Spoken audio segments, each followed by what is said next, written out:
E já que a gente falou disso, caminhando para o encerramento, falamos de prisões e nós temos hoje mais de 800 mil presos no Brasil. Né? 40% deles estão lá em situação provisória, de algum jeito, que é uma barbaridade. Boa parte desses 800 mil estão, por razões várias, em verdadeiras pocilgas. Isso alimenta o partido do crime. Tem muita gente lá que está presa por causa de uma trouxinha pequenos de maconha, pequenos crimes e não sei o quê. Nós vimos há alguns dias o que aconteceu no Rio Grande do Norte, que pode acontecer em qualquer lugar.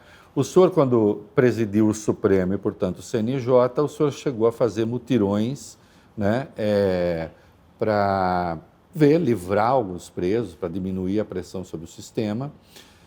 Não se fizeram mais esses mutirões. Que resposta? E aí é a velha história. Está querendo soltar bandido. Não.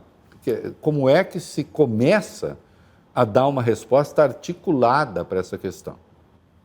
Pois é, eu acho que isso precisa ser prioritário para o próprio judiciário, porque quando a gente vai fazer a verificação, por exemplo, do excesso de prazo de prisão provisória, atrás disso está um juiz, que já poderia ter soltado, que já poderia ter aplicado uma medida alternativa à prisão provisória, portanto, ou ter julgado o processo.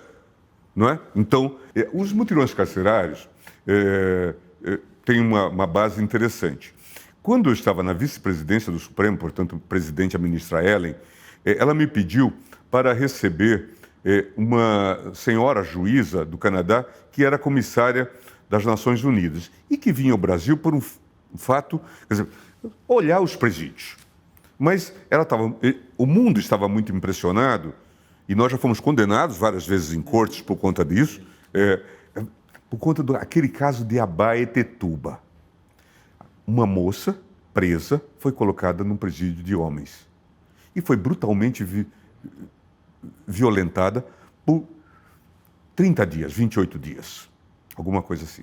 Esta senhora, então, colocou este assunto daquele modo anglo-saxão de ser, e de colocar com muita delicadeza, mas com muita firmeza. E eu, então, disse, olha, mas a gente não tem o domínio, porque nós não temos, o judiciário não tem a gestão do presídio, né? Nós supervisionamos, mas o presídio é administrado pela administração estadual, no caso, e isso, portanto, precisa ser compreendido.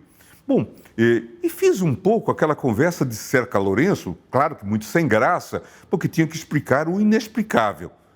E aí ela disse, é verdade, em todo mundo acontecem coisas que não deveriam acontecer.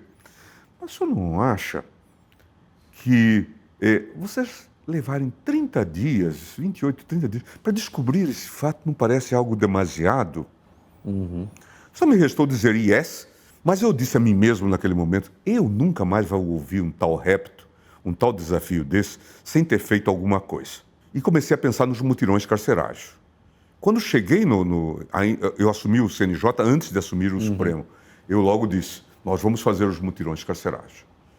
E começamos então a entabular essa discussão e logo conseguimos implementar um grupo de juízes auxiliares para fazer esse trabalho. Na época, o nosso enfoque inicial, veja como é difícil, era que havia excesso na execução das prisões, Valfrido. Que pessoas ficavam além do tempo. Porque, claro, não tem advogado, está submetido à defensoria que muitas vezes não consegue atender a todas as demandas. Mesmo os condenados. Estava pensando nos condenados. A valente defensoria. A valente defensoria, importante defensoria. Mas eu intuía naquele momento que o problema estava no excesso da execução. Porque acontece, o sujeito já tem direito de ir para casa, mas continua lá. Já cumpriu a pena, portanto. Ou já teria cumprido parte da pena, teria direito à progressão, mas estava lá. Imaginava que estava nesse contexto. Quando um juiz que estava no Rio de Janeiro, Erivaldo dos Santos, que liderou esse processo, o juiz federal, com grande qualidade, ele disse, ministro, o problema nosso está nos presos provisórios. E aí vem o número, 40% dos presos provisórios e tal. E aí fomos olhando. Nós achamos um sujeito no Espírito Santo preso há 11 anos, provisoriamente. e pensamos que aquilo já era o limite da escada ou da escala das degradações. Aí vamos no Ceará e encontramos um sujeito preso há 14 anos provisoriamente.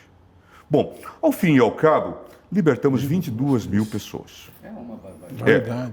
Então, num quadro desse tipo. E aí sim, porque eu também sempre que trabalho nesse contexto de reforma, por onde eu passei, sempre eu digo, vamos corrigir o erro, mas vamos organizar a fuga para frente. Isso. Então, fiz a proposta, que teve apoio do governo, naquele pacto republicano que a gente tinha feito com o Congresso e com o presidente Lula, aprovar um novo artigo 319, que são as medidas alternativas à prisão provisória. Tornozeleira, medidas de restrições a frequentar determinados locais e coisas do tipo. Então, lançamos essa ideia para minimizar as prisões provisórias. Infelizmente, os mutirões foram praticamente, acho que, desativados por várias gestões do CNJ e essa ideia, então, acabou ficando prejudicada. Se disse que ia se fazer esse mutirão virtual e tal, mas até hoje, veja, nem os números de presos são muito seguros. O DEPEN dá um número, o CNJ dá outro e tal. Na época, nós também, nesse espírito de institucionalizar, criamos o Departamento de Monitoramento do Sistema Prisional no CNJ, para que o próprio judiciário acompanhasse esse contexto. Portanto, hoje estamos melhores do que ontem nesse contexto. Mas continuamos a ter muitos problemas. Veja que agora, é até muito curioso, o pessoal do presidente Bolsonaro, os seus seguidores, dizia que não tinha que cuidar de direitos humanos, não é? Que direitos humanos para os humanos direitos. Humanos direitos. Não é? Agora descobriram que as prisões são locais Desumanos. de difícil morada, não é?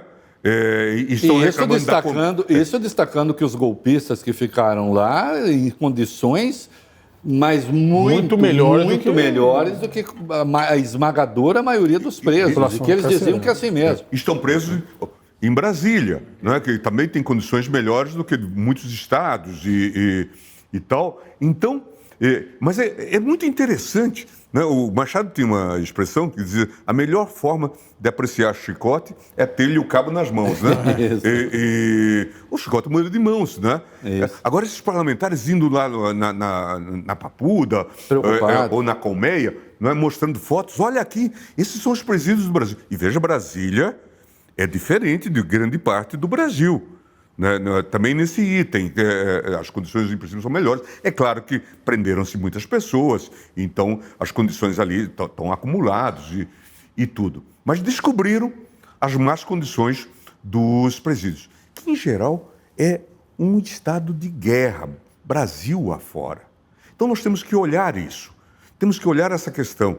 E aí, prendemos muito e certamente prendemos mal. É esse também o problema. Se a gente for olhar, agora estamos discutindo um habeas corpus do Supremo sobre a questão do perfilamento racial. A escolha do negro para ser preso. Racismo estrutural. Tal. Mas a questão de fundo é o tráfico de 1,5 grama de cocaína, talvez. Veja o absurdo disso. Se nós formos decantar esses números, vamos ver que uma boa parte desses presos aí, os presos provisórios, então, tráfico de droga, essa quinquilharia no geral. Precisamos discutir essa temática. E aí é legislação. Até porque prende esse, ele fica lá pressionando o sistema e o outro vai fazer a função que ele fazia. Isso. imediatamente. E ele vai fazer o curso de assassino, de latrocínio. Isso. Vai receber missões. Né? Seu crime é pequeno, daqui a pouco você sai. Alimentar os partidos do crime, que se formam dentro das cadeias. Então a gente teria que discutir. Uma outra temática que também o mutirão me ajudou a compreender é que é preciso ter um modelo de ressocialização. Isso não é um programa de direitos humanos, é um programa de segurança pública também. Sim. É fundamental. Nós lançamos o Começar de Novo. Aqui em São Paulo, o Serra apoiou isso. E nós tivemos condições de, por exemplo, terceirizados poderem ter uma cota para terceirizados. É necessário que se faça isso. Ah, mas isso é modelo europeu. Não. Colômbia fez. Medellín foi transformada, era a capital do crime. Sim. Hoje tem um ambiente civilizado. É possível fazer-se isso. E a gente deveria priorizar essa questão. Por outro lado, você falou Rio Grande do Norte. Rio Grande do Norte. Veja, se a gente olha essa crise que nós estamos vivendo, inclusive da compreensão dos militares e coisa do tipo, GLOs, por que tem isso?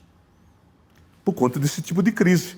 Ou é crise na segurança pública, a maioria das GLOs, greve de polícia. Isso, exatamente. Às vezes isso está consorciado, não é? Isso. E gera esses problemas que deu musculatura às próprias Forças Armadas para dizer, bom, se vocês precisam de nós na GLO para superar os déficits de segurança pública, então nos deem condições e tal. E aí vem todo esse projeto que os faz voltar à política, não é?